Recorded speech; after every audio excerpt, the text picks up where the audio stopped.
Dear students, myself Dr. Sangeeta Sharma, Associate Professor, PG Department of Chemistry, Government Dungar college Bikaner. आज हम BSc part second paper third में phase rule पढ़ेंगे। Computation of number of component in system. किसी भी तंत्र के घटकों की गणना करना। किसी तंत्र के घटकों की संख्या ज्ञात करने के लिए हम निम्न सूत्र का सहारा लेते हैं तथा तंत्र दो प्रकार के होते हैं।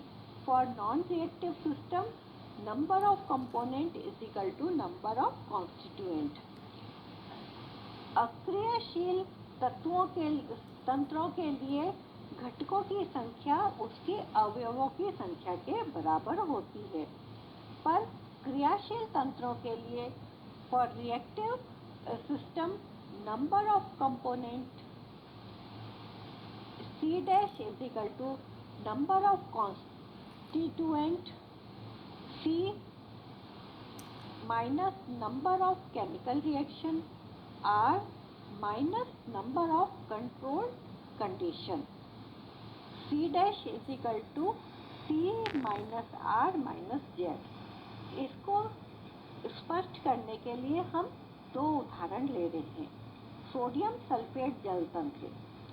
हमने जैसे ऊपर देखा कि सोडियम सल्फेट जल तंत्र एक 2 कंपोनेंट सिस्टम है, तो हम अलग अलग परिस्थितियों में इसके कंपोनेंट या घटकों की संख्या निकालेंगे। हमने ये माना कि लवण का कोई वियोजन नहीं हो रहा है, अतः ना तो कोई इसमें रासायनिक क्रिया हो रही है तो R = 0 हो जाएगा, और ना ही कोई हमने नियंत्रित परिस्थिति लगाई है तो Z = भी 0 होगा। इस परिस्थिति में C' = 2 minus 0 minus 0 = 2 है। अब दूसरी कंडीशन यह है कि लवण पूर्णतः वियोजित हो गया है, तो इसमें एक नियंत्रित परिस्थिति है जिसमें सोडियम सल्फेट पूर्ण रूप से सोडियम आयन और सल्फेट आयन में परिवर्तित हो जाता है। तो अब इस तंत्र में 3 कंपोनेंट होंगे, सोडियम आयन, सल्फेट आयन और H2O। तो C' = 3 minus 0 minus 1, क्योंकि एक नियंत्रित परिस्थिति है, = 2। अब अगर हम ये माने कि सोडियम सल्फेट का आंशिक वियोजन हो रहा है, मतलब उसमें से कुछ भाग सोडियम सल्फेट का सोडियम आयन और सल्फेट आयन दे रहा है। इस प्रकार रासायनिक क्रिया में एक नियंत्रित परिस्थिति हो गई, एक रासायनिक अभिक्रिया हो गई और इसमें 4 कंपोनेंट हो गए, sodium sulphate, sodium ion, sulphate ion और H2O। तो 4 minus 1 minus 1 = 2। अब ये माने कि सोडियम सल्फेट के साथ जल पे वियोजित हो रहा है, तो इसमें 2 रासायनिक क्रियाएं हो गई और 2 ही नियंत्रित परिस्थितियां हो गई, क्योंकि एक परिस्थिति सोडियम सल्फेट को वियोजित कर रही है और दूसरी परिस्थिति H2O को भी वियोजित कर रही है। तो इस परिस्थिति में अवयवों की संख्या 6 हो जाएगी, sodium sulphate, sodium ion, sulphate ion, H2O, H ion और OH आयन, और नियंत्रित परिस्थितियां 2, केमिकल रिएक्शन भी 2 हैं। तो हम किसी भी कंडीशन में देखें, इसमें घटक की संख्या 2 ही प्राप्त हो रही है। इसका मतलब ये 2 कंपोनेंट सिस्टम है। HCl ammonia system. इस तंत्र में यदि दोनों गैसों का आंशिक दाब एकदम समान हो तो PHCl = PNH3, तो तंत्र एक घटकीय होगा, लेकिन यदि इनके आंशिक दाब परस्पर समान न हो तो PHCl ≠ PNH3, तो ये द्विघटकीय या 2 कंपोनेंट सिस्टम बन जाएगा। पहली स्थिति में PHCl = PNH3, ये स्थिति केवल तब प्राप्त होगी जब अमोनियम क्लोराइड का ऊर्ध्वपातन कराया जाए। तो इस स्थिति में अवयव 3 है, NH4Cl सॉलिड, NH3 गैस व HCl गैस। एक अभिक्रिया संपन्न हो रही है, इसलिए R=1 होगा और इसमें एक नियंत्रित परिस्थिति है PHCl=PNH3, इसलिए Z=1 होगा। तो C'(C−1 ये 1 कंपोनेंट सिस्टम है। दूसरी स्थिति में PHCl=PNH3। यहाँ पर R=1 है क्योंकि एक अभिक्रिया हो रही है। अवयवों की संख्या यहाँ पर भी 3 है और यहाँ पर HCl और NH3 के दाब की कोई नियंत्रित परिस्थिति नहीं है, इसलिए Z=0। तो C'(3−R−Z=3−1−0=2, अर्थात ये द्विघटकीय तंत्र या 2 कंपोनेंट सिस्टम है। डिग्री ऑफ फ्रीडम या स्वतंत्रता की कोटि। The minimum number of independent variables such as temperature, pressure and concentration that must be ascertained so that a given system in equilibrium is completely defined।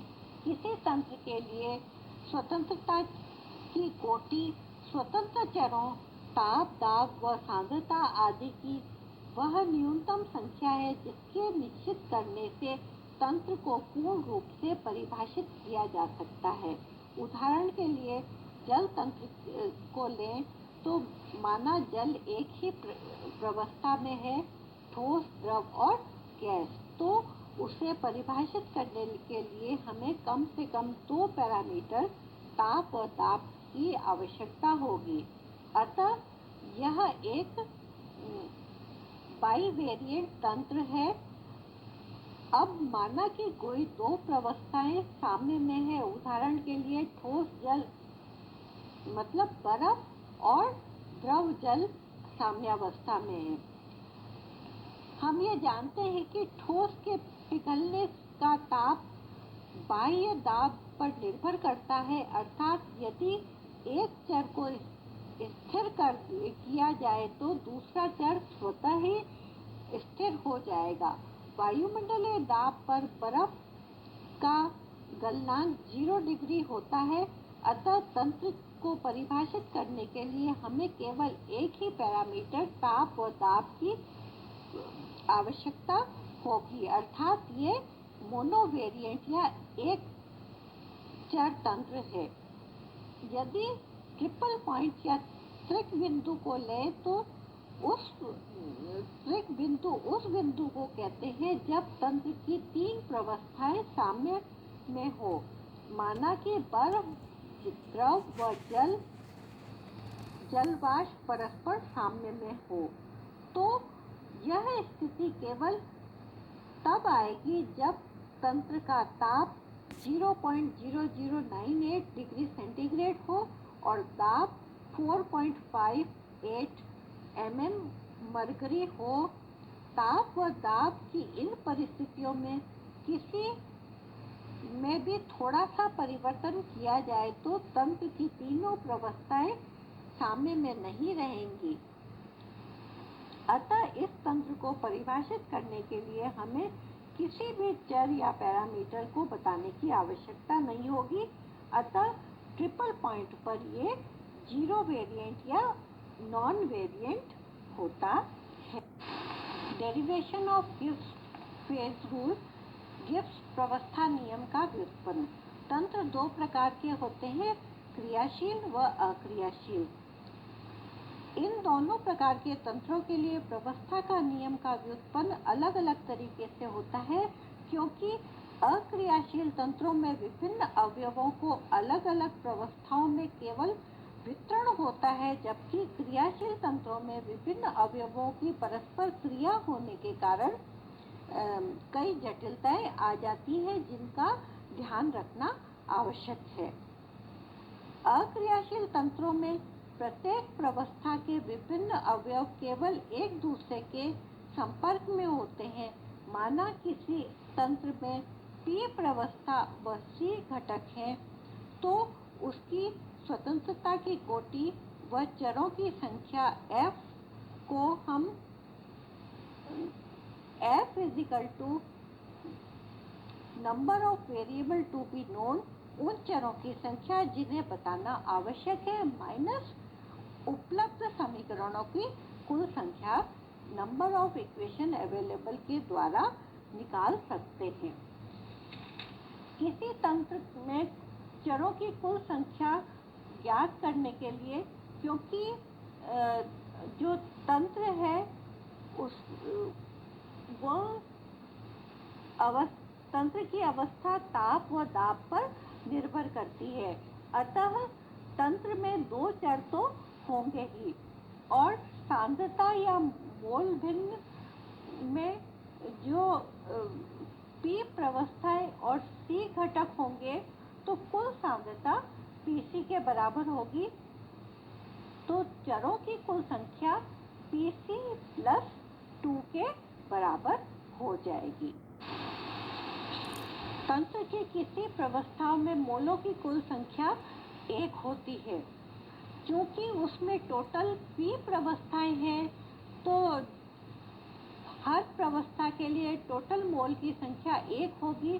तो हमें ऐसे समीकरणों की संख्या P के बराबर प्राप्त होगी।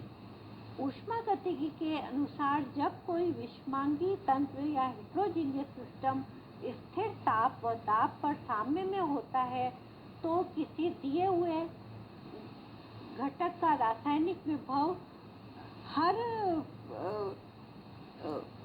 प्रवस्था के लिए बराबर होगा। तो सामान्यतः प्रत्येक घटक के P प्रवस्थाओं में होने पर P-1 समीकरण ज्ञात होंगे।